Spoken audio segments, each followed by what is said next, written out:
evening and welcome to the Pope Paul VI Learning Resource Center at the Catholic University of Eastern Africa here in Nairobi. My name is Eric Latif of Spice FM and KTN News. And I'm Yvonne Okwara of Citizen Television. Welcome to the second of two presidential debates between the four presidential candidates cleared to run for president in the forthcoming election. This is the last of 6 national televised debates organized through a joint media presidential debates initiative, bringing together literally the entire Kenyan media fraternity. The candidates participating in the debate tonight have agreed to the rules and guidelines requiring them to conduct themselves with utmost decorum, address each other with respect, and extend honor to viewers watching this debate live across all of Kenya's broadcast media platforms. The candidates in the debate have also agreed to observe the highest standards of ethics in their conduct on the debate platform. The candidates are not permitted to carry or refer to their mobile phones or to wear any listening devices, including earphones. Medically recommended hearing aids are exempt from this rule. But luckily, we have confirmed that none of the candidates is on a hearing aid. Ethics and guidelines also remind the candidates that they shall not carry to the debate platform any written material, whether books or journals, manifestos, or any articles, including even handwritten notes. Each candidate will have 2 minutes to make an opening statement, 2 minutes to answer a question, and 60 seconds for a rebuttal. The topics have been carefully selected after a thorough assessment of the state of our nation and the sentiments of the Kenyan voters in various parts of the country. In line with the debate rules and best practice, the questions we shall be asking tonight have not been shared with any of the campaign teams, neither were they discussed or formulated in conjunction with anyone. The questions we shall be asking tonight are entirely our own. An invited audience seated here in the auditorium has also agreed to the debate rules. They have been fully briefed that cheers, jeers, or any other form of noise is not permitted during the debate. The audience has also agreed to the request and requirement to maintain order and civility right through this debate. This debate was to feature 2 leading presidential candidates, Raila Odinga of the Azimio la Umoja One Kenya Party and William Ruto of the United Democratic Alliance, UDA. We have, however, received written notification from the Raila Odinga campaign that he shall not be taking part in this debate. Indeed, but in keeping with the traditions of the Joint Media Presidential Debates Initiative since 2013, the debate is on. And we now make one exception to permit the audience here in the auditorium to help us welcome Dr. William Ruto, the UDA presidential candidate, to the stage.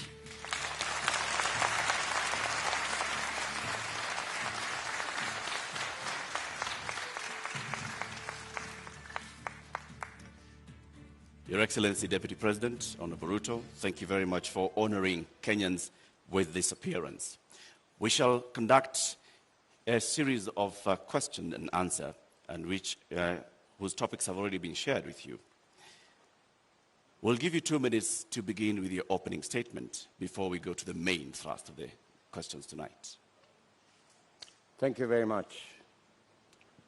William Ruto, a husband, to my dear wife Rachel, who is in this audience, a father, to my children who are also joining me this evening in this debate, the sitting Deputy President of Kenya, a presidential candidate in this election, and I have come here to participate in this debate because I have presented myself as a presidential candidate, knowing very well where our country is. We are a country that is faced with mounting challenges, We have a huge track record of what we have achieved, but there is tremendous opportunity out there for more to be achieved. I believe that this is a Mama Mboga moment. We have 5 million young people who are not working. We have 15 million Kenyans who today are blacklisted in CRB. We have 10 million citizens who have no access to credit in the micro and small enterprise sector. And I believe I am the candidate with a plan to be able to get Kenya to the next level. Thank you, Honorable Ruto, for your opening statement. Let's get right into the first topic of discussion here tonight, and that is the cost of living, something that many Kenyans are concerned about tonight. At the moment, Honorable Ruto, we currently have 3 subsidies in place on fuel, on unga, on fertilizer, all aimed at dealing with the cost of living. Do you believe that subsidies are the way to go and are the right approach at this moment to deal with this issue? I believe that subsidies can alleviate the problem to an extent, especially when we find ourselves in the situation where we are. My position is that we find ourselves at this port because there are certain things we didn't do right. We had a Big Four plan because we foresaw this situation. We were here in 2017. We decided then that it is proper to formulate a plan that included matters food security. If you look at the 4 pillars of the Big Four plan, one of them was agriculture and food security and nutrition. Unfortunately, that plan fell apart. It was actually sabotaged. So we find ourselves in this space because, one, we didn't capitalize our agricultural sector. We actually removed the fertilizer subsidy program that existed, which we just reinstated, I think, 3 months ago. Why did we withdraw it in the first place? Because to deal with the cost of living, you just have to increase agricultural productivity. And to increase agricultural productivity, you need to do 3 things. Number 1, make sure farmers have access to inputs, fertilizer, seeds, pesticides. Make sure the farmers have the necessary capital to be able to do the farming. And 3, make sure they have access to markets that are not rigged. Unfortunately, we didn't do that, and that's why we find ourselves in the situation we're in. So that's why in our plan, as Kenya Kwanza, we have set out with clarity what we need to do. We have put in place a 30 billion revolving fund to make sure that farmers have access to inputs. We have added a 12 billion shilling expenditure on agricultural extension, because it's not just enough to have inputs. It's also important for farmers to use the latest information on how to get our farming right and increase the productivity of every farmer.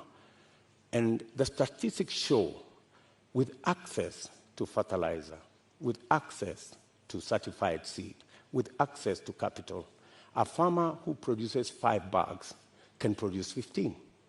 So we can actually double, if not triple, our agricultural output. What that means is that the 2 million farmers who today are net importers of food themselves can actually produce surplus.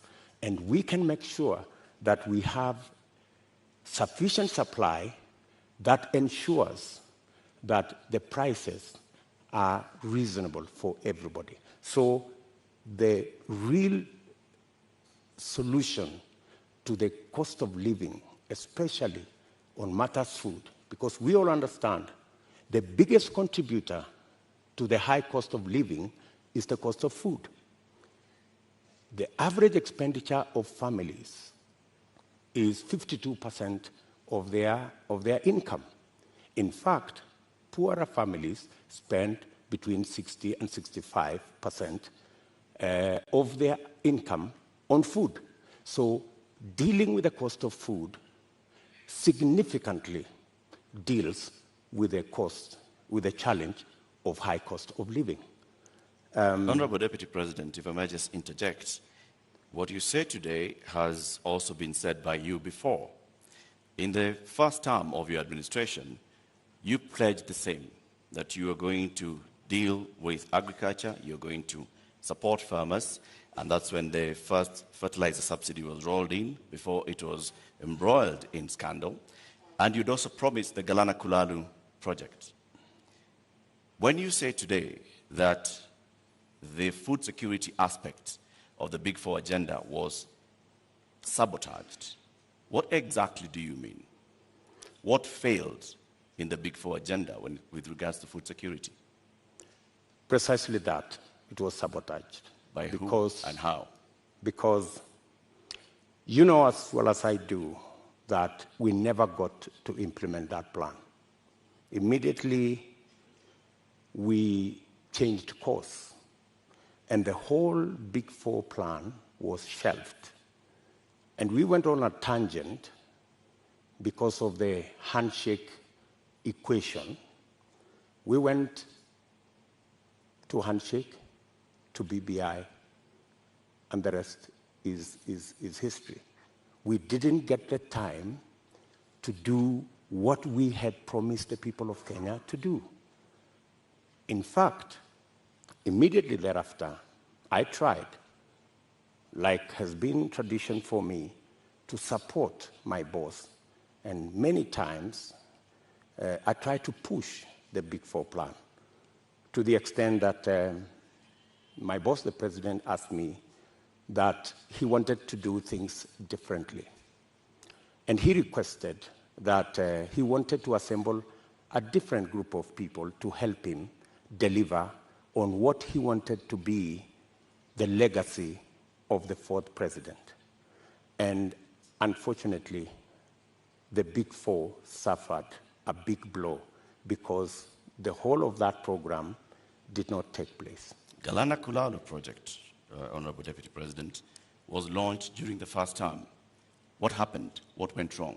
Why did it fail? The Galana Kulalu project was conceived. In fact, what happened is the first 10,000, the pilot on the first 10,000 program took place. In fact, the first harvest of maize in that program came into being.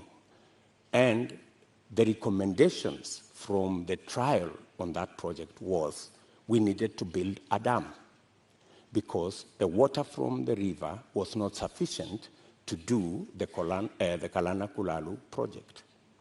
We needed to scale up now and do the dam so that the water that was available, because the soils research and the trials showed that the soils could actually support the production of maize and other cereals. Unfortunately, it didn't move from there because we didn't get the dam sorted. And you know that we had actually 57 dams that we would have wanted to do. Unfortunately, they didn't happen. They suffered. So why didn't you do the dams, Honorable Deputy President? And the former ambassador of Israel to Kenya also said that they were facing frustration in supporting the Kenyan government on this. Why did you not do the dams? Why did you not go ahead with the implementation of the Galana Kulalu project? The Galana Kulalu project, as I have told you, was part of a wider plan to make sure that we move our agricultural productivity from rain-fed to irrigation. And it was not just about Galana Gulalu, it was a series of other dams, including what we call the High Grand Fall dams that was supposed to feed into the lower part of the Tana. It was Lowat Dam in Turkana. It was Radat Dam in Baringo. There was a big plan around that was now supposed to roll into place with now our targeted, because our second term was targeted at agricultural productivity and food security. And we had now made it the deliverable for our second term. And as I have told you, our second term program ran into headwinds.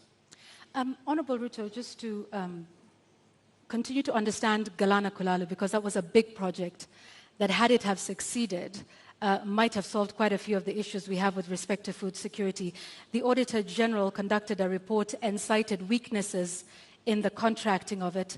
First, that there was single sourcing, and that even the manner in which the contract itself was done, in terms of payments that were tied to the contractor. And so raising a number of issues around the manner in which the contract itself was put together, that then states that this was something that was going to fail anyway.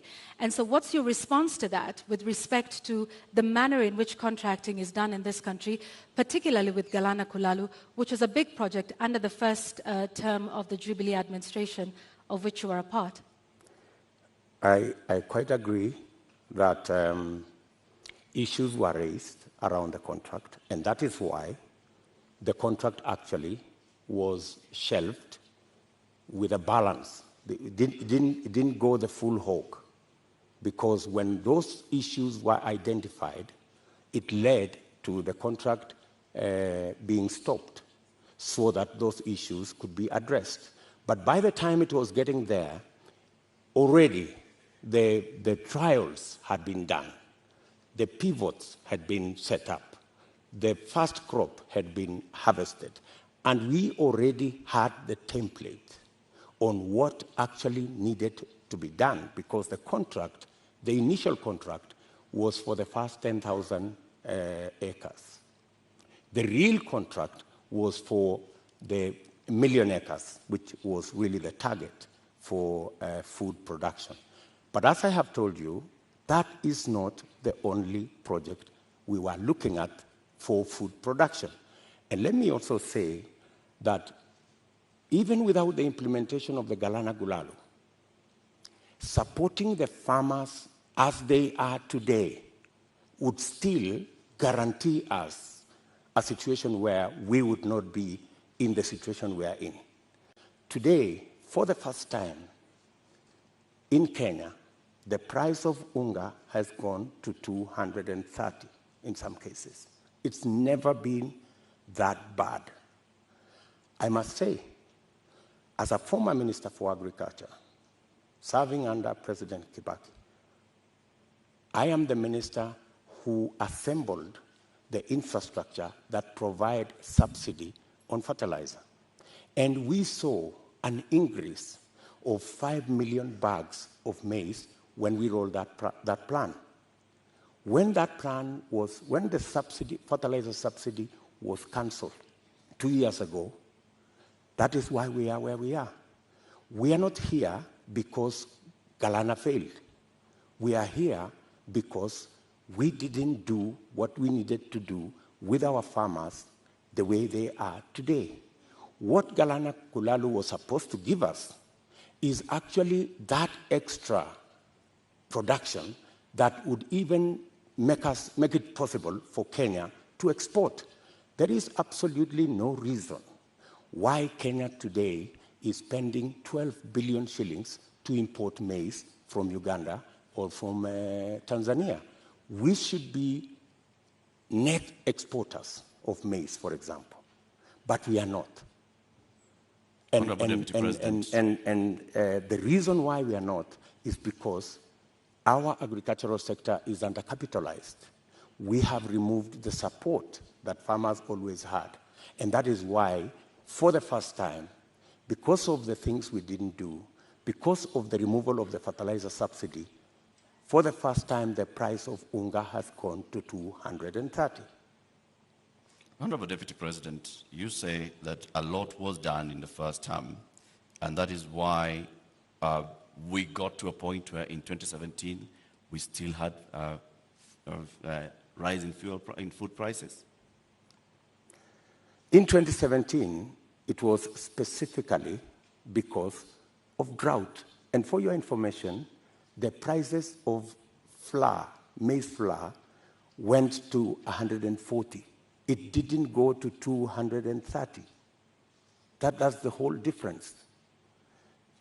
However, then, even Ruto, in the situation of drought in 2017, what the debate then was, 2 kilogram packet of maize was retailing at 140. Today, it is retailing at 230 because compounded with the drought, we just did not produce as we should have produced because we didn't support the farmers the way we have always supported the farmers. Honorable Ruto, I'd like to speak about another issue that is a contributing factor to the cost of living, and that is the high cost of fuel in the country. What do you propose to do with that? Because there's also a current subsidy in place for that. What do you think is the solution to the rising cost of fuel, which, as you know, drives the cost of a number of other products? I think the first thing that we need to do is to look at the taxes, because 50% almost of the cost of fuel in Kenya is taxes. I think it's time, as a country, we looked at, I think there are 15 different taxes on fuel. And I think it's time we relooked at how else do we raise revenue.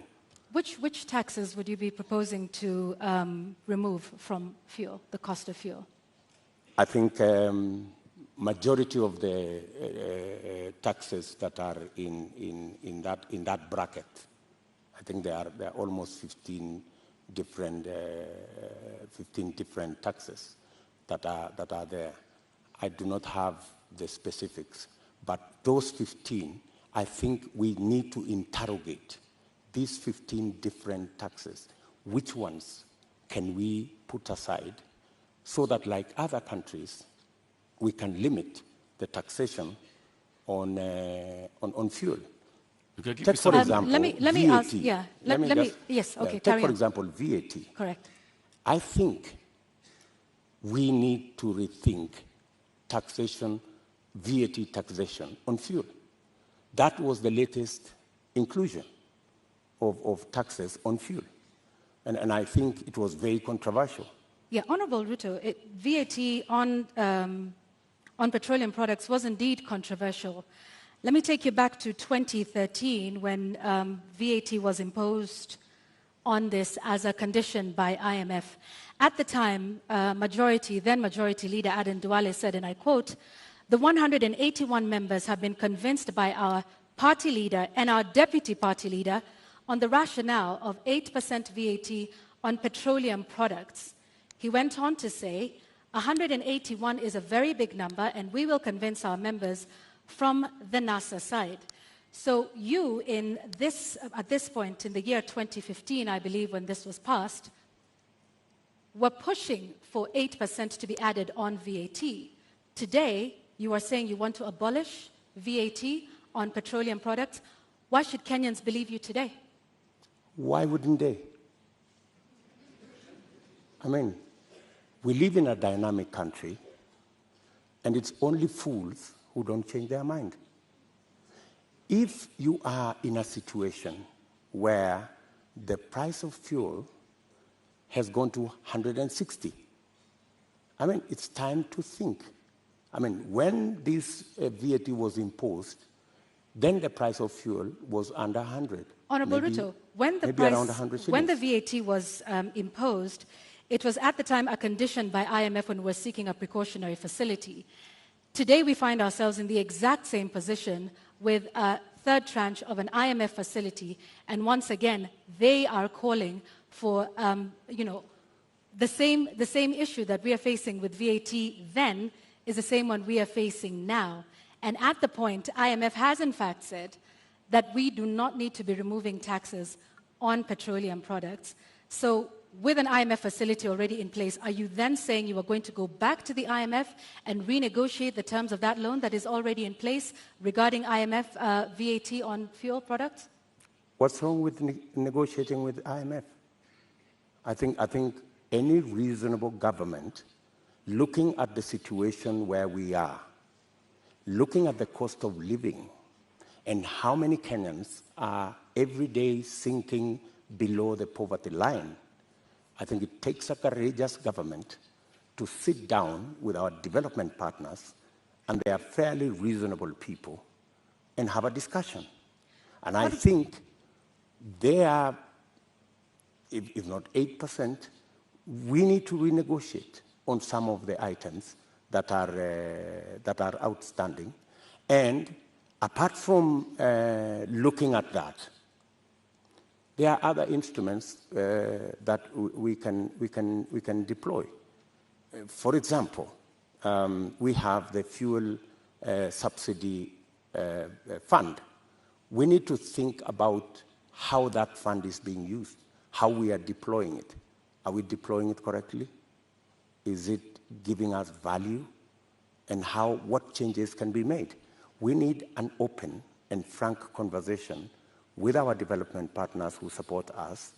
And to the best of my knowledge, they are not unreasonable. They are reasonable people, and they can entertain a conversation on negotiating some of the terms that have been offered to us. Honorable Ruto, I think that will take us into our second conversation tonight, and that is on the issue of national debt. And I'd like to pick up just where you left off. You say our partners, are open to renegotiation. However, on the matter of renegotiating our debt, Honorable Ruto, you just last week in an interview with the international press said you will not be entertaining discussions around renegotiating our debt. In fact, with respect to your competitor who is not here with us today, when he brought up the issue, you in fact called his statement on that condescending and reckless. Mr. Deputy President, are you tonight changing your position and saying you will renegotiate and seek to restructure our debt? Not at all. I still believe, as I stand here, that it is reckless for anybody to say we cannot pay our debts. I believe that we have what it takes to pay our debts. And mark you, what we were discussing about VAT is very different from negotiating our debts. But it is tied to the IMF facility, which is a loan.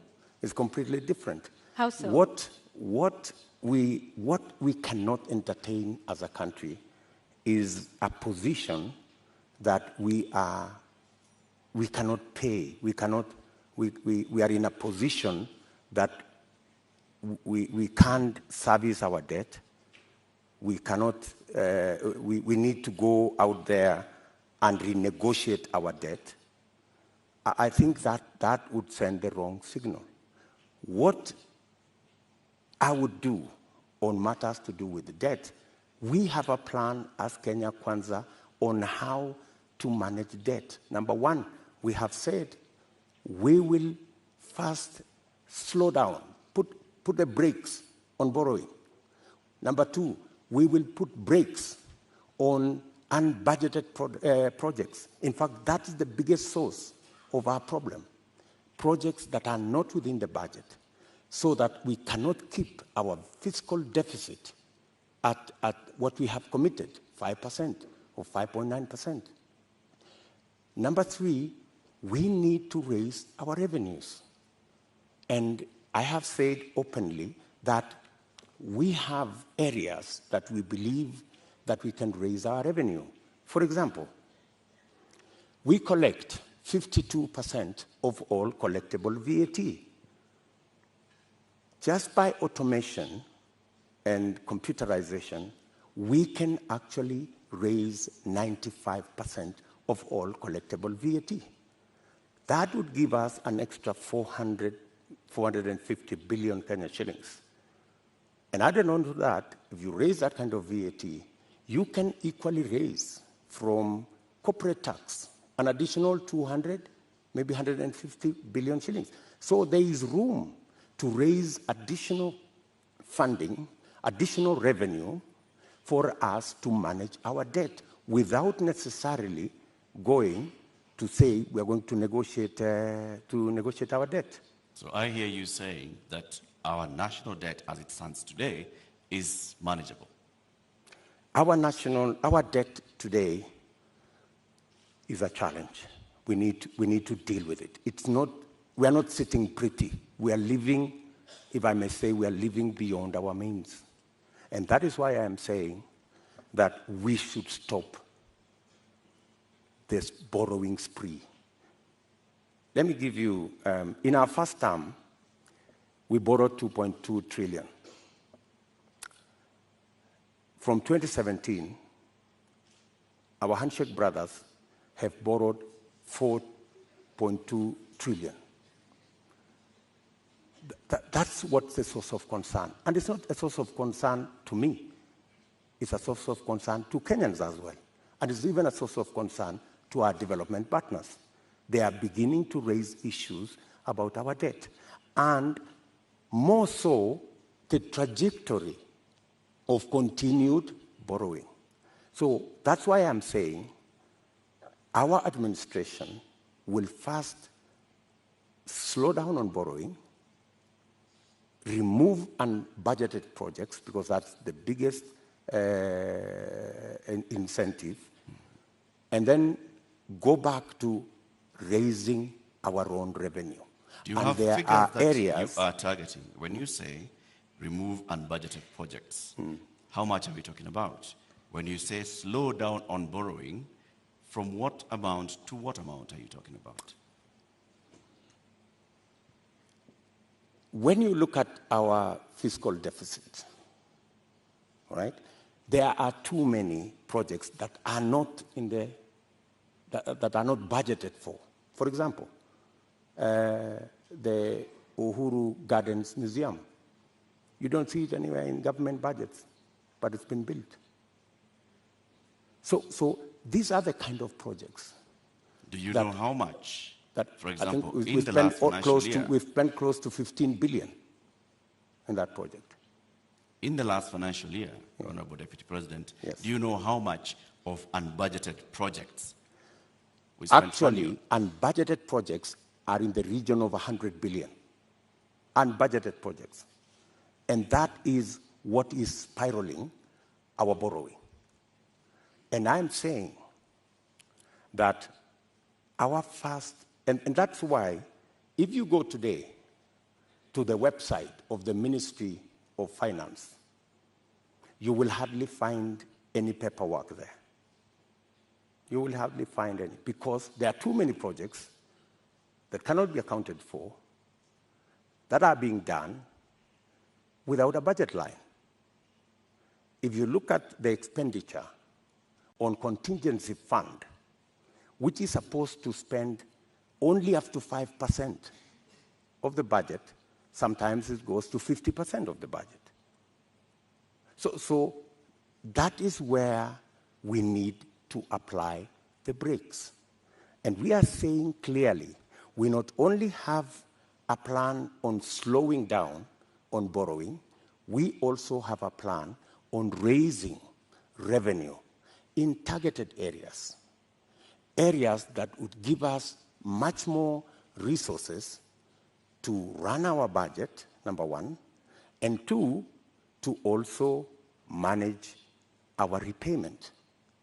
And in that particular instance, you may want to know that almost 80% of all our borrowing is actually domestic, which means we are also hurting our own enterprises locally. Access to credit becomes a big challenge. We must think of how We must slow down on borrowing locally and see how we can externalize government borrowing. And it doesn't have to be borrowing. Some of the programs, we must get the stock exchange to take up some of the areas of raising revenue. The stock exchange is a wonderful instrument. We saw it when we were selling the shares of Safaricom. Safaricom was looking for 50 billion. They got 250 billion. It tells you there is a lot of money out there. If we used different instruments, how do we use the different instruments of raising capital for long-term investment using the instruments we have, revenue, and using the stock exchange? So these are avenues that are available for us to be able to take our development forward and minimize on borrowing. Honorable Ruto, while we stay on the issue of national debt for a moment, for decades, the Treasury has refused to make public contracts that have been signed with some of our lenders like the Exim Bank of China or the China Development Bank. You've been part of a government that has refused to make this information public. Why? Those contracts and agreements, in accordance with the Constitution, are public documents. And the public have a right to know and to have access to that information. The fact that that information is not being made public is against the Constitution. So, under the Kenya Kwanza administration, you have not. This is something that you could do. You are the Deputy President of this republic. Is this not something you could do or make happen? When you are Deputy President, I'm sorry you've not been one, you would understand to what extent you can do things. And let me give you an example.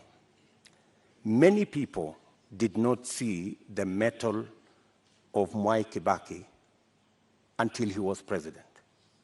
When he became president, he made a sterling job of being president. All along, everybody thought he was a lackluster performer. I am undertaking to the people of Kenya that given a chance to be president, things will be different in Kenya. So let me ask this just one more time. You are the sitting deputy president of this. You say this should have happened constitutionally, but it did not. Was this not something that came up in cabinet meetings that at least we've not seen you protest about this particular matter? Because debt transparency and debt, what we owe and who we are paying is something that taxpayers should know. So if you are saying this is something that should have happened but didn't, why would Kenyans believe you when you say that this is something you will do if elected president? Because I have never been president before. This is the first time I'm vying to be president. And this is the first time I will occupy the high office of president. This is when the buck will stop with me. Are you saying, Mr. Deputy President, that in the last 9 years, you have sat in cabinet meetings and expressly said that you'd like the contracts details to be released to the public? I will not tell you whatever discussions took place in cabinet because... What we are seeking to understand, Your Excellency, because is what role you played it is not in making case. sure that the government that you serve is actually adhering to the Constitution and several court orders. Whenever it was available for me to take a position, I have always taken a position. And I have taken many positions. Sometimes that did not look very popular, if you may.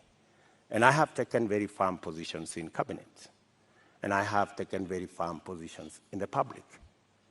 And I think people of Kenya know me not as a coward. They know that I take what I believe in, and I take positions. I am saying here that every contract signed by the government of Kenya is a public document, and it should be available to the public. The question of the SGR contract was raised even in the first term of your administration. It has never been made public. Mr. Deputy President, you don't have any record, any public record of you saying that these contracts should be made public. Why? You see, as Deputy President, there is so much that you can do. In fact, my role, my oath of office, has 4 functions. Number 1, I swear allegiance to the people of Kenya and to the Republic, to discharge every responsibility given to me by the Constitution and the law.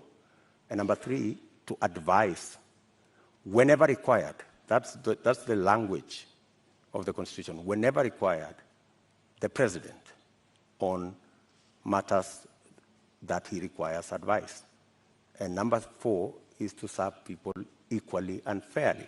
So I have discharged that responsibility to the best of my ability. And I have made my position in regard to the contracts very well known to the right officers. It is not a matter I would have wanted to take it in public for purposes of making sure that government is functional. All right, I have just one last question on this before we move to our next topic of discussion, because you've informed us about, from what I understand, and you can correct me, Honorable Ruto, about the limited sort of powers of the Deputy President. Is that what you're saying in respect to making these contracts public? You said, and I quote, "I can only do so much as a Deputy President." Absolutely. Okay. However, in previous television interviews, you have stated that you and the President remain accountable for everything that has been done for this. So which is it, Mr. Deputy President? Are you responsible for not making these contracts public? Because you in the past have said that you and the President remain accountable and should be asked about everything that happens in this country. Precisely, that's why you're asking me, and I have answered you. I have said clearly that to the extent that my duty as Deputy President is concerned, I have discharged my responsibility. I have given advice to my boss on many issues, including that particular issue. So I have given him my advice, enumerating very well that it is the constitutional position that every contract is made public. I have given that advice to the President as is required of me. So, but you know the buck stops with the boss. Honorable Deputy President, let's now move to the next topic of our conversation this evening, and this will be on a matter of national security. You were recently in Elgeyo-Marakwet County, where you promised the people of Kerio Valley that you do everything in your power to secure them. You've also been visiting other parts of this country, Marsabit, Baringo, Samburu, Laikipia, West Pokot. More than 300 people have died in the last 7 months alone in this country, killed by armed bandits. Livelihoods are lost. Children have not gone to school. Children have been killed. Kerio Valley residents have even petitioned the UN Secretary General, saying that their government has failed to provide them with security. In your manifesto, you say that security is a cornerstone of protecting people's livelihoods. Why has the government of Kenya, in which you've served as an assistant minister, as a minister, as a deputy president, been unable to secure the people of these counties? I quite agree with the feeling of many Kenyans. In fact, it's yesterday. It's not even last week. It's yesterday. I was in Elgeyo Marakwet, and one of the leaders there told us we have buried 114 people in that neighborhood. So it is indeed a live and serious matter. You have seen me in when we came into office in 2016. I called all the leaders from Baringo, Elgeyo Marakwet, Pokot, Samburu, and we had a serious leaders meeting in my office in Karen. And because of that meeting, for about 3 years, we went round, we mobilized all the governors, and we provided National Police Reserve in all those areas. And the situation was under control. But when we came into the handshake arrangement, a false narrative, very unfortunate false narrative, was rolled out that, all these National Police reservists in Elgeyo Marakwet, in Baringo, in West Pokot, were actually a militia that William Ruto would use at some point. And all the National Police Reserve were withdrawn. A very reckless act. And with the withdrawal of the National Police Reserve, the situation went south. And that is why I was saying yesterday in Elgeyo Marakwet that we will do whatever it takes. And today, there is a program to build security outposts. And I'm saying, whatever it takes, even if it means bringing the military and military installations to support the police in some of these areas. In fact, you just reminded me, yesterday I overflew a huge tract of land where 3 years ago I was standing there and it was all maize. Yesterday, they haven't planted there for the last 3 years because of insecurity. So insecurity is not only causing our children not to be in school, it is causing starvation, it is causing death. Yet, people want to treat it casually. But Honorable Let me Deputy tell you, President, let me just allow in me the last 3 years, Mr. Deputy President, you have not spoken out about the issue in Kerio Valley.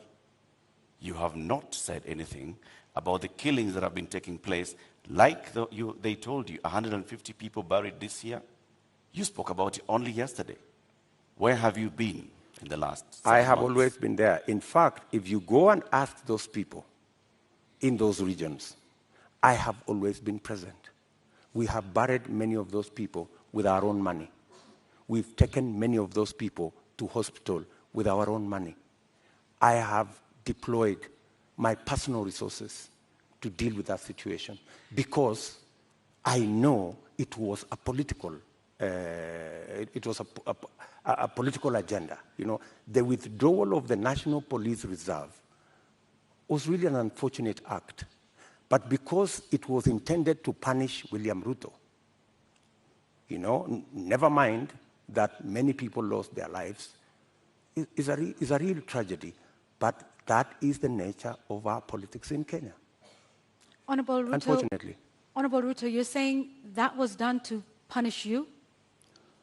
What other explanation would you have? You go withdraw security personnel in the whole of that whole region, you know, you subject people to... How would that punish you, Honorable Ruto? Because I am the one who had led the whole, in fact, I am the one who had taken charge. In fact, I was there every 2 weeks in that region. I was there every 2 weeks. I am the one who mobilized the resources. I am the one who mobilized the security men, the identification of the National Police Service. And so it looked like it was Ruto, about me. Understand. It was never about me. Did you mobilize those resources on a personal basis or as deputy president? As deputy president. So why would your government punish the deputy president? You live in Kenya, my good friends. And I am failing to understand it, sir. And you know... Are you telling the people of Kerio Valley that 150 of them have been buried this year alone just because a government is punishing the deputy president? Not just that. The Kimwarer and the Aror dams were cancelled intentionally to punish my supporters. That's it. We will come to that, sir. You, as the deputy president, consume intelligence reports. Tell us, over the last 30 years, what is it that has led to this continuous cycle of violence in Kerio Valley, in Baringo, in Samburu, in West Pokot, even going as far as Marsabit County? What causes this, and what will you do, knowing the intelligence that you have?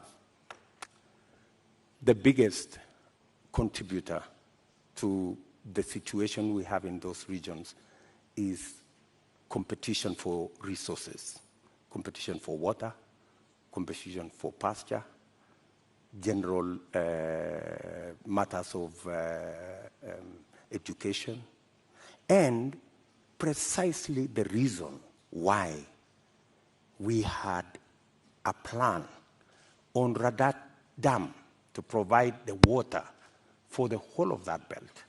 Aror, Kimwarer, Lowat.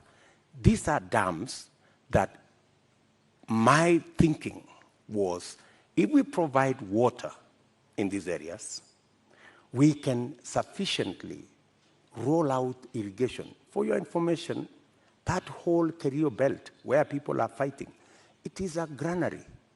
We have the best mangoes from that region. We have very good soya that can be grown in that region. The only impediment is water, access to water. And there are enough rivers to be tapped. My solution to the whole of that region is twofold. Let us provide water for livestock. Let us provide water for irrigation. And let us get schools developed, as well as making sure that we provide road infrastructure. That's why we rolled out the road from Parbelo, cutting across that region, to come out on the other side in a place called Marich Pass, through Tot, through Chesongoch, and now there was also the road that was supposed to connect Kapedo from the other side of Turkana coming to Nakuru. Opening up that area is the solution. Opening up that area in terms of infrastructure and opening up that area in terms of water infrastructure will provide the solution. Unfortunately, there are people who don't see it that way. So you say that the Aror Kimorel Dam, you recently said that you are going to complete it should you be elected president. Yes. Why did it fail? I will.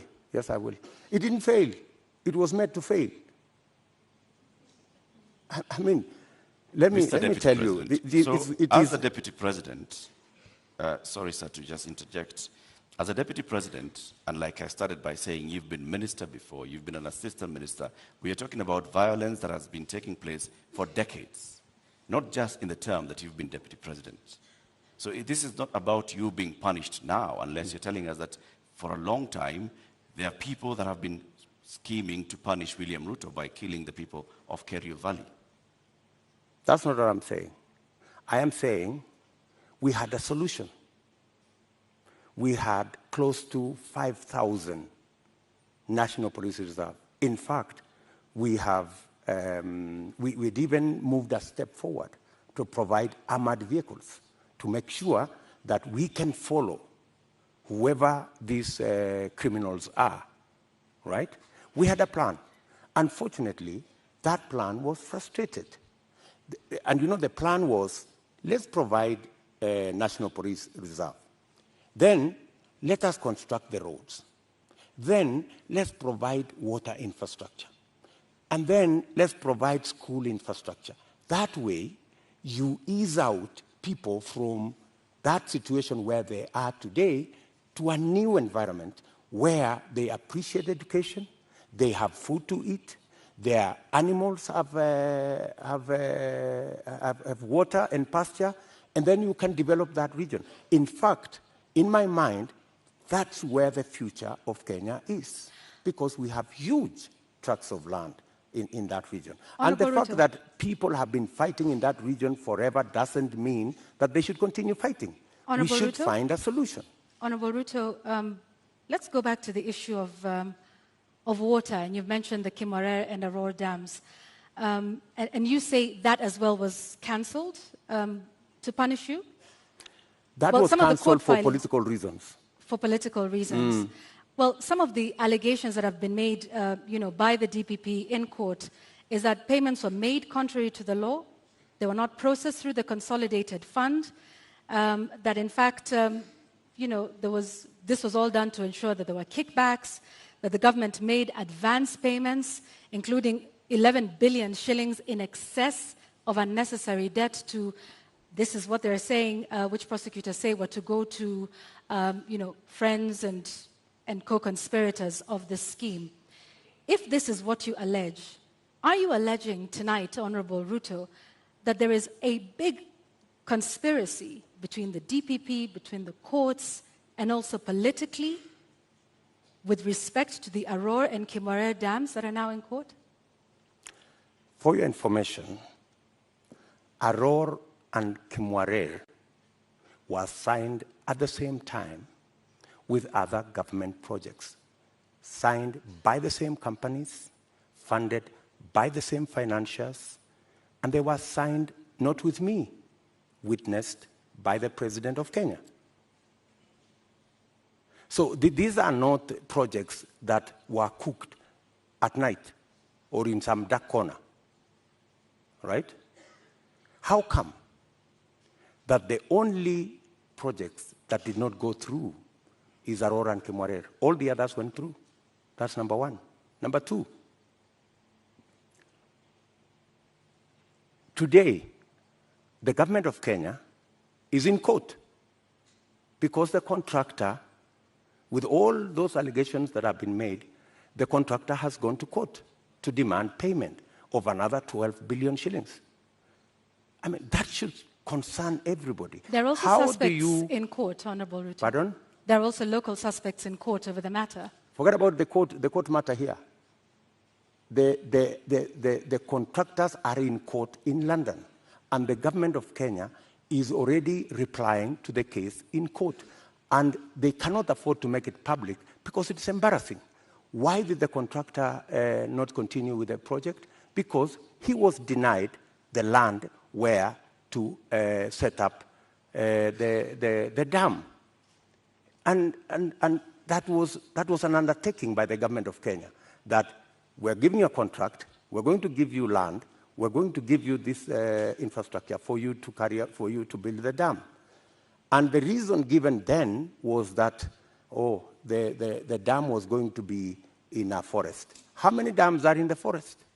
We have Yamo Dam. We have Yamo Dam in the forest. Honorable we have Ruto. many other dams in the forest. So, I think we have to be honest with ourselves, and that's why I am looking forward to the day somebody will step forward and actually tell the country how will the government of Kenya lose 20 billion shillings that was supposed to build Aurora and Kimwarer, and yet there is nothing on the ground.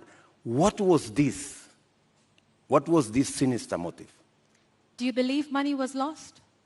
I don't believe any money was lost. And even if money was lost, people should be taken to court.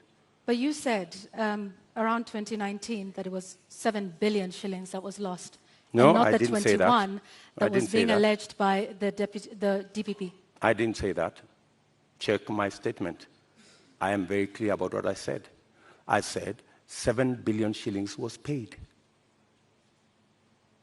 right? That's what I said. And for your information, I said that 7 billion shillings that was paid was actually insured. The reason we should be asking is, why hasn't the person, the company who insured that money, why haven't they been asked to pay? Because the company that insured that 7 billion is a well-connected company. That's why the demand letter has not been put to them. So what you're alleging... And you see, Kenyans will one day really marvel at what really happened in this Kimwarer and Aror Dam. You will be shocked. Tell us what really happened, because what it sounds like is you're alleging the investigating authorities, the DPP, the courts. There are suspects in court at the time, including former Cabinet Secretary Rotich, who I believe was charged afresh a couple of months ago over this issue. If this is all politically instigated, are you then saying that all of these authorities, different arms of government, are conspiring against you, from investigators to the DPP to the courts, to punish you, Honorable Ruto? Let me ask you, that matter has now been in court for 4 years. It has not moved an inch.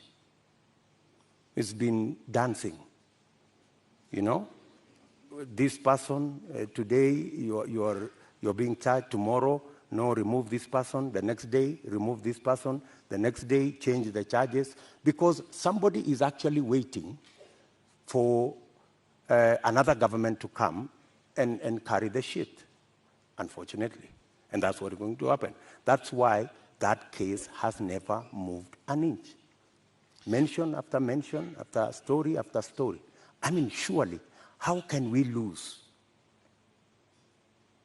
7 billion, another 12 billion that is going to be incurred by this government?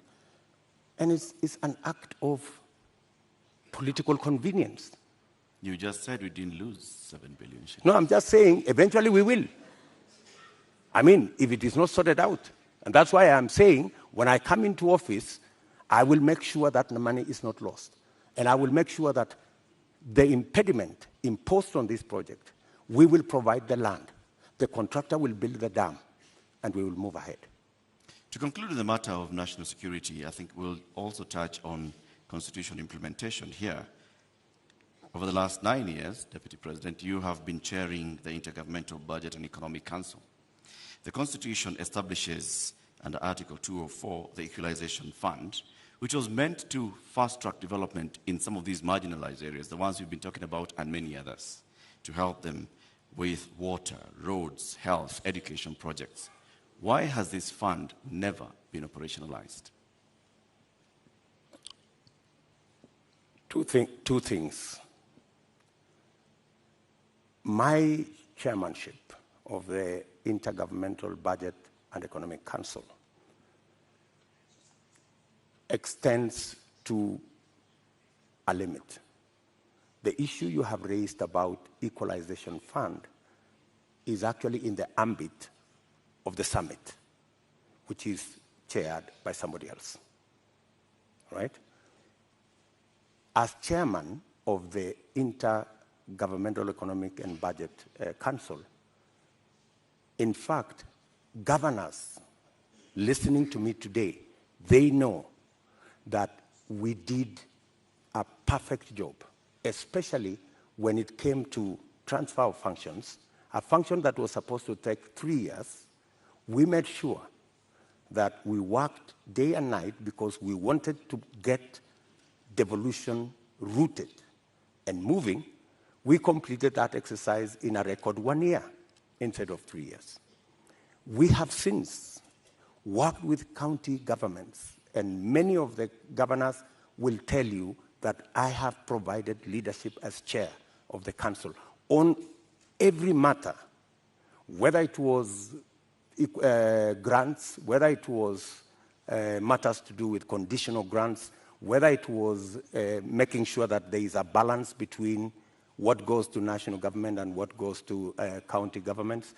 The whole of that trajectory, whether the issues to do with settling matters with the former local government authorities, assets, liabilities, I have been working on that with many governors, and we have made tremendous progress, including the final one that we concluded the other day, where counties now, as entities, can borrow money. As entities, like Kipia County is the first that is going to have the leverage to borrow money. So I have a track record on what I have done. Thank you, Mr. Chairman of IBEC. Hmm. Now let me ask the question to the Deputy President. Why has the Equalization Fund never been operationalized 12 years after the promulgation of the Constitution? The It has Equalization a 20-year Fund, window. as Deputy President I can answer, the Equalization Fund, halfway through, there was a big argument between who will implement this Equalization Fund, because it was under the national government. The counties argued that because there are 14 listed counties to benefit from this fund, why don't we give this money to the counties? Then there was a problem of trying to get the regulations on how this fund would work out. And it dragged on the contestation as to, and some projects were implemented, some water projects were implemented, some road projects were implemented. But the argument continues to be who should. At some point, the law was actually changed to include counties beyond the 14. And that became another big argument. And I accept that we should have done better on the Equalization Fund. And that is why I have made a commitment in our manifesto that that Equalization Fund, whatever the balance of the time that is left, we will make sure that we devolve it to counties. In my belief, the counties are better placed to run that fund than the national government. Thank you, Honorable Ruto. I'd like us to move to the next topic of discussion here tonight, and that is constitution and governance. 13 years since the adoption of the Constitution of Kenya 2010, citizens continue to complain about non-effective implementation and a weak culture of constitutionalism. Honorable Ruto, which part of the Constitution of Kenya do you think has not been implemented with fidelity, and why? I think we should sort out the two-third gender rule. I think we owe it to the people of Kenya, and especially to the women of Kenya, that this part of the Constitution is implemented. I believe that we need to sort out certain matters to do with devolution, like the one I have said, the Equalization Fund. I think it was wrongly put under national government. It should go to the counties. I also believe that there are functions that should not have been made contingent or shared functions between the national government and the county government. Regional authorities, for example. Mm-hmm. Those are functions that we should either agree to be managed by counties jointly or to be subsumed into county governments. If it is Kerio Valley, how do we split it so that the counties in the Kerio Valley we have a Kerio Valley Development Authority. Should that be managed by the national government? I don't think so. I think it should be managed by the counties in the Kerio Valley. So these are some of the functions that I think we need to clarify. We need to complete the implementation of the Constitution. I have raised, for example, the matter of the Judiciary Fund. I think we have wasted too much time in implementing the Judiciary Fund.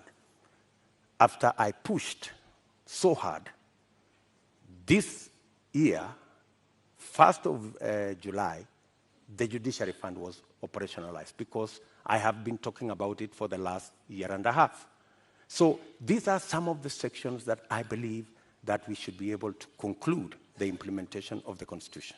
Let's go back to the two-thirds gender principle. In your view, why did we fail in terms of getting this since 2010? I think, speaking for myself, I have made a commitment, and I know it's doable, to make sure the two-third gender rule is realized. There are different proposals. There are proposals that require constitutional change. There are some that do not require constitutional change. And I have assembled a team of very competent constitutional lawyers to look at how we can have a framework in 90 days of our government, and within 1 year, make sure it is implemented. And it's not necessarily for purposes of the women of Kenya. It is for the benefit of everybody. The fact that we do not have as many women leaders is actually a negative for us. There is something we are losing.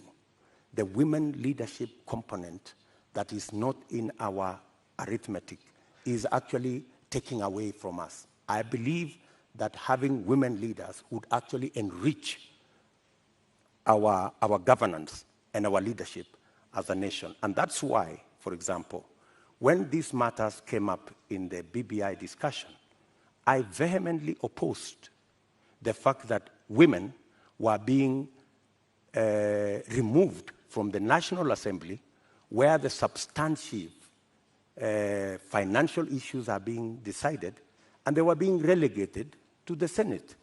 So I was wondering how a right that had been given to the women of Kenya in the National Assembly could be withdrawn, and they are hoarded into the Senate. So that is my commitment to the women of Kenya. Also, on the judiciary fund that you've mentioned, you said you will operationalize it. But the judiciary is, by dint of the Constitution of Kenya, independent. So what is this exactly that you will do that operationalizes this fund? You see, independence can be undermined by financial resources. The reason why the judiciary has been raising this issue over and over is because, much as they have their independence, their financial requirements are still subject to other pieces of legislation, which is against the Constitution. The judiciary fund is supposed to draw resources directly from the consolidated fund. Once approved by Parliament, that should be it. And in fact, because of the push that I have had on the judiciary fund for the last 1.5 years, it was actually operationalized in June. So you do have some influence, Honorable Ruto, within this government. If you look at, I have been pushing in the public, because that's what I said. When I said I'm going to set up the judiciary fund, I think somebody decided to say, this fellow is pushing too hard. Let us implement this judiciary fund so that he loses this card. He cannot take it to the people of Kenya. I don't mind that. So you do have some influence. We have achieved it anyway. So you have some influence, Honorable Ruto? Because previously, in this conversation... Of course I have influence. But in this conversation previously, you have said there's limits to what the Deputy President can do. I have influence nationally on pushing agendas. I may not have... Such as disclosure of SGR as Deputy President. I didn't push the Judiciary Fund as Deputy President. I pushed it as a leader. Why couldn't you do that then for a number of the other issues that we have discussed here tonight that you have said you did not have influence over? I have pushed back, for example, on the issue of the BBI. I pushed back heavily. And I deployed a lot of influence. And actually, by God's grace, we managed to stall it. Our competitors are saying they are going to go back to it immediately after the election. But I think it was a complete waste of resources, and it was actually not made in good faith, because a constitutional change that seeks to undermine the independence of the judiciary is a dangerous constitutional change. A constitutional change that seeks to subsume the executive and the legislature and take us back to where we were in the Nyayo days is actually taking us back, not taking us forward. And that is why I made my position very clear in the public domain. Honorable Ruto, do you believe in the independence of the judiciary? Pardon? Do you believe in the independence of the judiciary? I don't know how to answer you. In fact, if there is one person who has fought for the independence of the judiciary, it is William Ruto. I am the only person with a few of my friends who stood up to the so-called ombudsman that was supposed to be injected into the judiciary, appointed by the executive, to supervise the judiciary, something I totally disagree with. You talk about you being the biggest defender. However, the administration which you have served since 2013 has been cited several times for disobeying court orders. Let me give you one example, or a few. Former Air Force commander waiting for 6 years to be restored to his rank and given 71 million shillings compensation. NYS service official injured in the line of duty, yet to receive 3.6 million shillings by the courts. There is a number of those, including the matter involving the swearing in of judges. This is an administration in which you sit. In fact, former Chief Justice David Maraga has often lamented the executive's disregard of court orders. You are the second in command of the executive and of the Republic of Kenya. What are your thoughts then around the independence of the judiciary, and why have there been so many court orders disobeyed under your watch as Deputy President? Two things. I am an ardent believer in the independence of the judiciary. When the judiciary issued a ruling nullifying our election, I went out of my way to persuade my boss for us to go back and do the election again. Because much as we criticized that judgment, because we believed that we had won that election fair and square, but because of our commitment and belief in the judiciary, we still obeyed the dictates of the judiciary. That's one. You have raised incidences where, of course, judgments have been entered against government and they have not been sorted out. And I quite agree. And in fact, that was one area we identified even as we developed our manifesto. If you look at our manifesto, we have squarely identified that as an issue, that we cannot continue this situation where government leads in disobeying orders. Honorable Ruto, yes, that's indeed a good matter for me to interject. Just hang on one second, Honorable Ruto. Yet you have sat in that administration which has defied court orders. We haven't heard you raise issue on that. And in fact, now that you brought up the 2017 Supreme Court petition, you were rather unhappy with the Supreme Court judges. You called them those 6 people. You called them wakora. Does that demonstrate respect for the judiciary? In fact, I had occasion to have a one-on-one with Maraga. And I told Maraga an incident when I first came into Parliament. I met Paul Muite, a seasoned lawyer and a legislator, and he told me this, which has really stuck in my mind. He told me, young man, when I first became a member of Parliament in 1997, 98 actually. So he told me, when you support a government,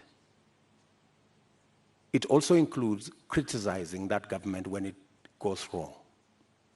So part of supporting a system is pointing out when you think they are not doing the right thing. Criticizing them is one thing, Honorable Ruto, but calling them wakora, which means conmen?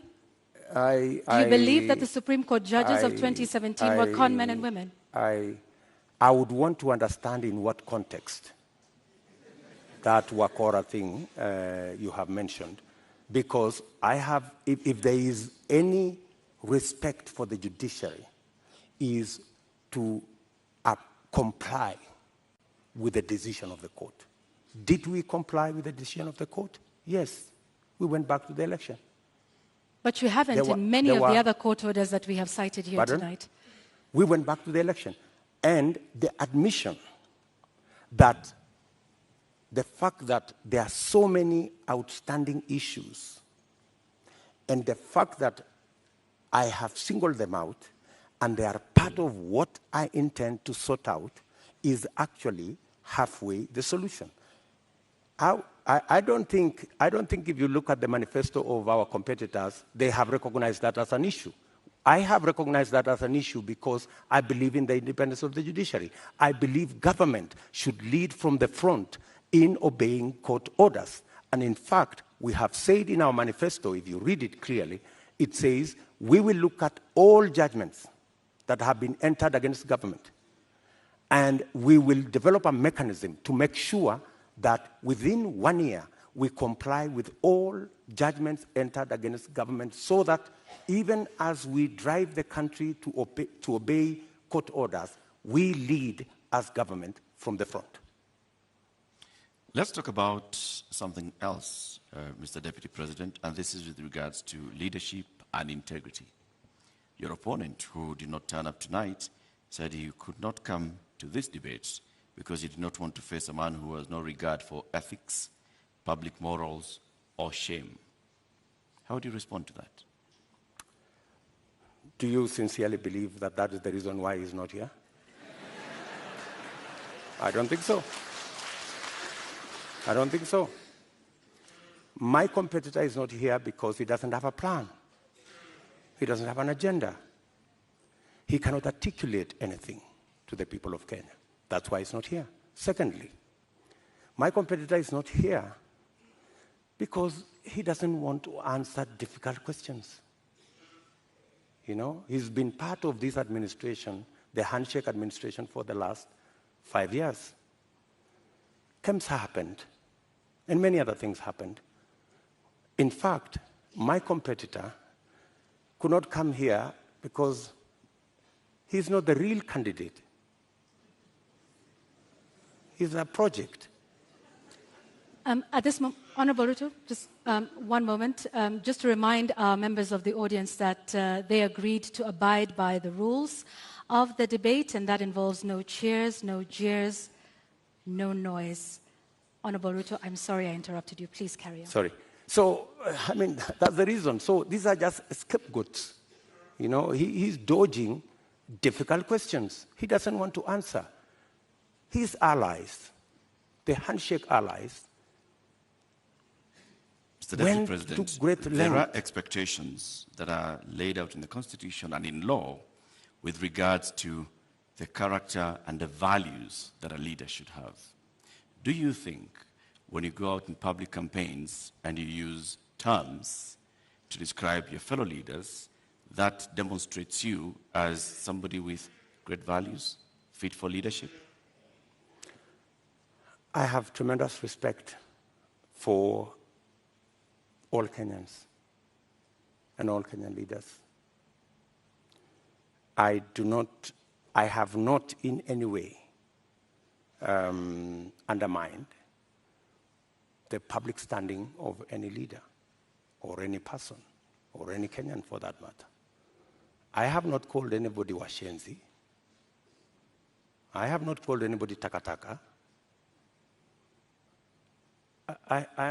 I'm just a... Kitendawili? Huh? Kitendawili? I mean, is kitendawili an insult? Ganga? Huh? I think we have all come to understand what kitendawili means. Mr. Deputy President, there's public perception that associates you with a rather good appetite for acquisition of property, particularly land. And this has been mentioned many times. Questionable acquisition of land, this has been said publicly, Taita Taveta, in Transmara, the former Vice President's house, the late Joseph Murumbi, and others. In fact, there was a conviction in court with regards to 100 acres of land that you were ordered to surrender back to its rightful owner and also pay some reparations. Does this public perception affect you? For your information, that's why I am proposing in our manifesto to deal firmly and squarely, institutionally, with a fight against corruption. Because allegations are made, left, right, and center. Any piece of land that I have is legally acquired. In fact, I think we need to discuss the Muteshi land. You've talked about the 100 acres. I was a victim of fraudulent sellers of that land. What the court ordered me to do was to pay for the 3 years I had occupied the land. And they calculated and said the income from this land would be approximately 5 million shillings for 3 years. And that's what I paid. The people who sold the land to me were taken to court for fraudulently selling the piece of land to me. Those people are in court. The Mr. Deputy President, Taveta, my question was, all these allegations. Taveta land issue. There was that, there's a Taveta, there's Taveta Western land Hotel, issue there's Transmara. As a person, Yes. as a person, what does this make you feel when you hear that there's all this public perception about you and irregular acquisition of land? You see, acquisition of property is a legitimate endeavor. How you acquire it, if it is legitimate, you've paid value for it, and I want to tell you, I have paid value for any property that I have. Maybe the whole story is like everything else that has been said, and all manner of allegations have been raised about many people, you know. My competitor, Dominion land has been mentioned about him, Molasses land, so many other pieces of land. Does that make you guilty? Not at all. I think the presumption of innocence and the fact that I can stand up to scrutiny. And for your information, I am probably the politician in Kenya that has been audited, left, right, upside down, inside out, on any matter, you know? And maybe because I have raised my head beyond what many people think I should. If I was a quiet business person, I am sure I wouldn't attract the same kind of labeling that I've been subjected to. How much is enough? Enough is enough.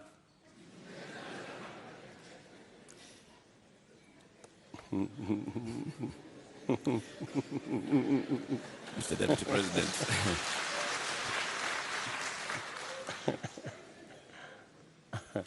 Mr. Deputy President, we'd like to conclude this conversation with the election preparation.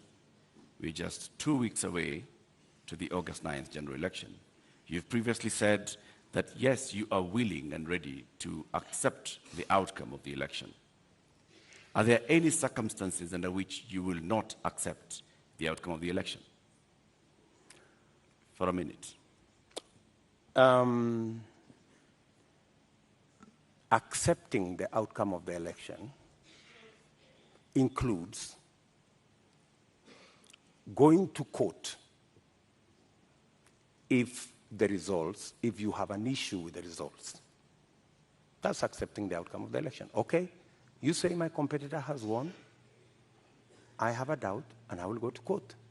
Why I made that deliberate statement is because we have had a situation in Kenya where every other election we foment a crisis around refusing to accept the outcome of election.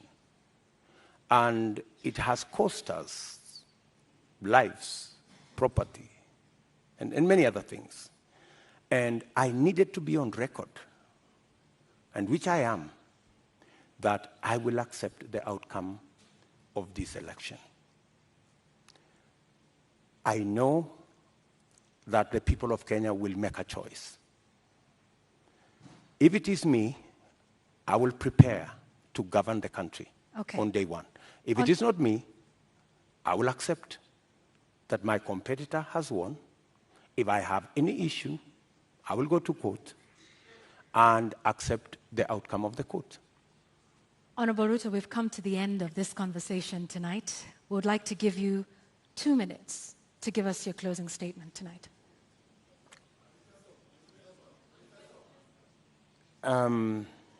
I think it is very important for us to look at this election against what is the competition.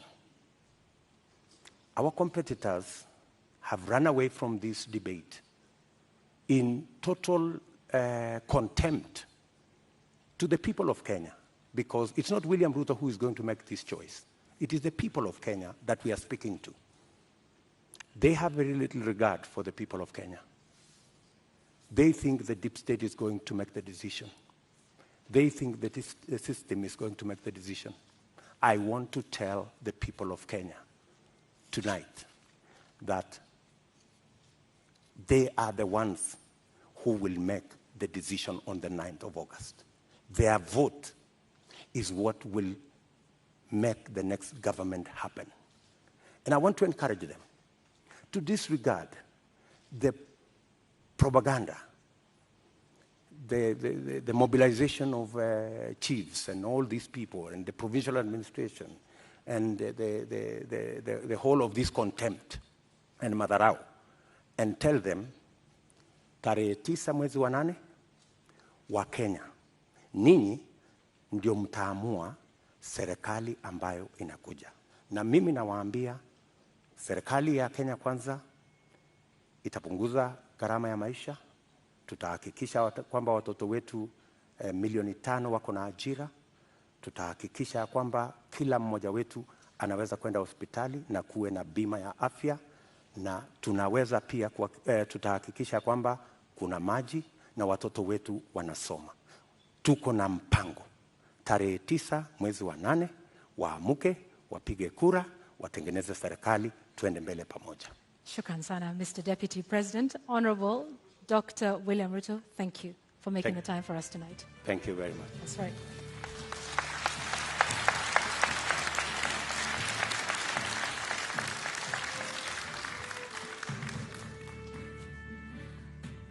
Well, ladies and gentlemen, and the viewers here in the audience, following this at home, and of course those here as well, we have to end it here for now. Our appreciation to Dr. William Ruto of the United Democratic Alliance for honoring voters with this duty to a public televised national debate. We thank you again. And indeed, that marks the end of the 2022 Joint Media Presidential Debate Series. The next presidential debate shall come to you without fail, and inshallah, in July 2027, at a date to be announced by the Joint Media Presidential Debate Secretariat. We thank you for watching. My name is Eric Latif of Spice FM and KTN News. And I'm Yvonne Okwara of Citizen Television. Good night.